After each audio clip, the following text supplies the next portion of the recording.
A little girl in a green vest is standing outside your grocery store, and she is running one of the most sophisticated business operations in America. You hand her $6 for a box of Thin Mints. She smiles. You feel good, and of that $6, her troop will keep somewhere around one, just one. So where do the other $5 go? The answer involves a corporate duopoly that has not meaningfully changed in decades.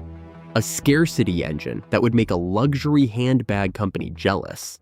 And a cookie you can buy year-round, cheaper, from a company that is quietly connected to the same people baking the ones in that little girl's wagon.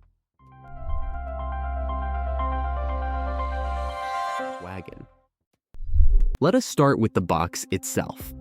Every year, more than 1 million Girl Scouts sell roughly 200 million boxes of cookies, generating well over $800 million. It is one of the largest and most successful annual sales operations in the country, and it happens entirely in a window of about 3 months, mostly January through April. But almost nobody who buys a box actually knows how the money moves. So let us follow it. First stop, the bakers. Girl Scouts of the USA does not bake a single cookie. It licenses the job out. And here is the first surprise. There are exactly 2 licensed bakers for the entire country. 2. They are called ABC Bakers and Little Brownie Bakers.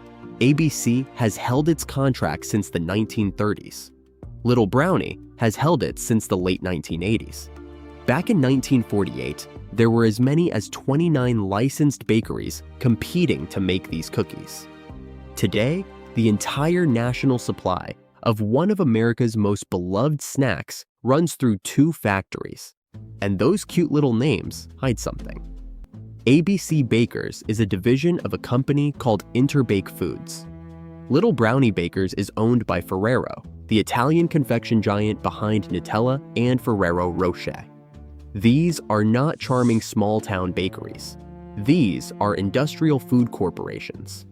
The bakers are estimated to take somewhere around $1.30 to $1.40 out of every box.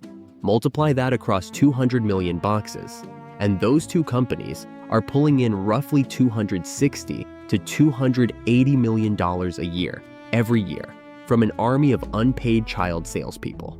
That is the first slice, and it is a big one. Second stop, the council.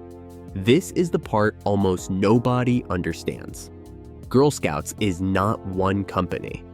It is more than 100 local councils, and each council operates almost like a franchise.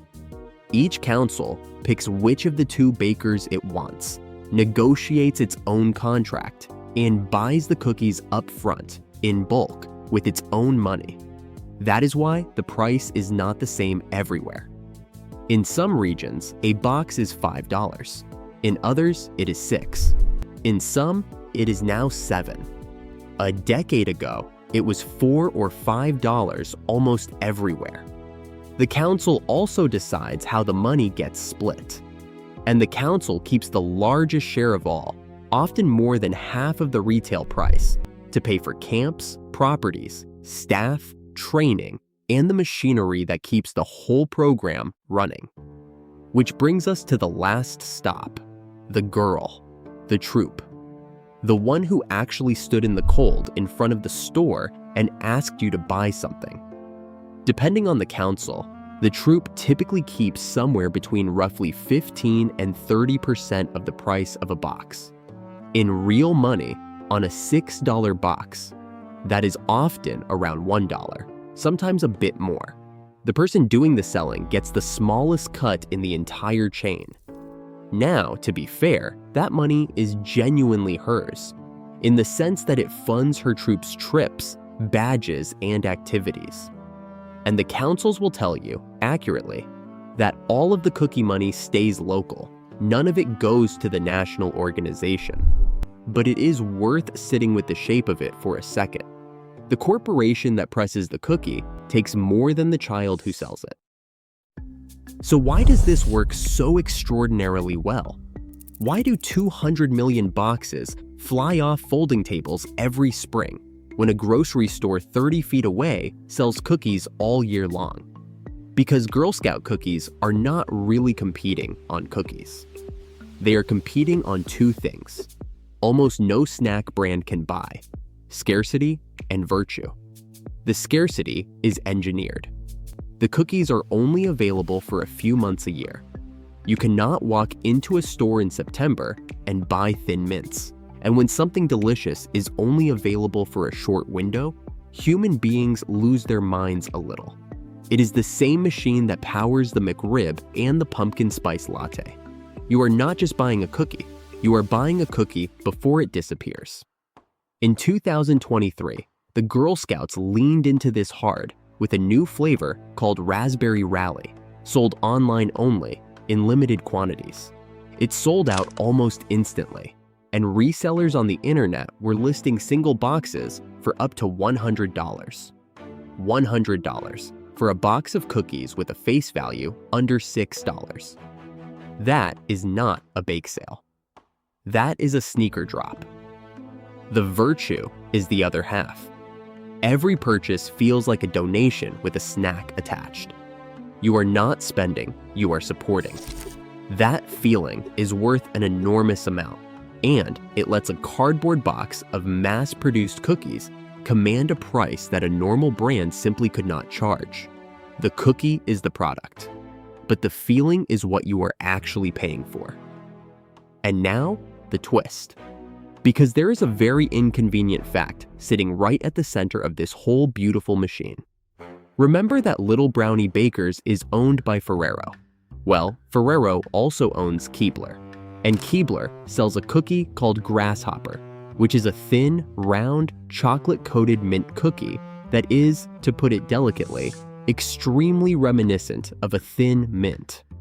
It also sells one called Coconut Dream, which looks and tastes remarkably like a Samoa. These cookies are on grocery shelves 12 months a year. They are usually cheaper, and they are made under the umbrella of the same parent company that owns one of the two official Girl Scout bakers. Sit with that. The nearly identical cookie is available all year for less money from a corporate cousin of the official baker. And still, every spring, millions of Americans walk right past it to pay a premium for a box from a folding table. Which tells you something profound. You are not buying the cookie. You never were. You are buying scarcity, nostalgia, and the warm feeling of helping a kid. The cookie itself is almost incidental. It is the cheapest, most replaceable part of the entire transaction. But a business built on feelings has a very specific weakness.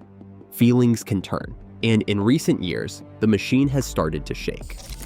When the entire national supply runs through only 2 factories, a single bad year becomes a catastrophe. After the pandemic, Little Brownie Bakers ran into serious production and inventory problems, and the damage was brutal. By some accounts, around 75% of Girl Scout troops failed to hit their sales goals in 2023. That is what a duopoly buys you. Efficiency when things go well, and no plan B when they do not. Meanwhile, the price of a box has been climbing, from $4 or $5 a decade ago to $6 or $7 today, driven by the soaring cost of cocoa, sugar, and shipping. Every price hike quietly tests how much that good feeling is really worth. Then, in early 2025, the brand faced something far more dangerous than a supply chain problem. A small advocacy report claimed to have found pesticides and heavy metals in Girl Scout cookies. The podcaster Joe Rogan read the findings on air and declared the cookies toxic, and the story exploded. A class action lawsuit followed in New York federal court, naming the Girl Scouts and the bakers. Now, here is the part most of the internet skipped. That study was not peer-reviewed. It tested only about 25 samples from 3 states. And critically, it compared its findings not against federal food safety limits, but against the limits meant for drinking water, which is a completely different standard. The Girl Scouts responded that the cookies meet the safety standards set by the Food and Drug Administration and other regulators. As of now, the case is still working its way through the courts, with no ruling that the cookies are unsafe and no recall. But look at what almost happened. A single viral segment, built on a shaky study, briefly threatened the reputation of a 100-year-old institution. And that is the real lesson of the whole enterprise. The Girl Scouts do not sell cookies. They sell trust. Trust is what makes a $6 box of commodity biscuits move 200 million units a year. Trust is what lets it beat a nearly identical cookie sold cheaper year-round on a shelf 30 feet away. Trust is the entire product, and trust, unlike a factory, cannot be rebuilt in a quarter. So the next time a girl in a green vest asks if you would like a box of Thin Mints, buy them, genuinely. Her troop earns something real, and she is learning to sell, to count, and to be told no by strangers, which is a skill most adults never master. Just know exactly what you are handing over your money for. Roughly $1 of it is hers. The rest belongs to a system of councils and corporations that figured out a very long time ago that the cheapest ingredient in the whole box was never the chocolate, or the mint, or the flour. It was your goodwill. If you enjoyed pulling back the curtain on the business behind your food, subscribe, because there is a hidden economy inside everything you eat.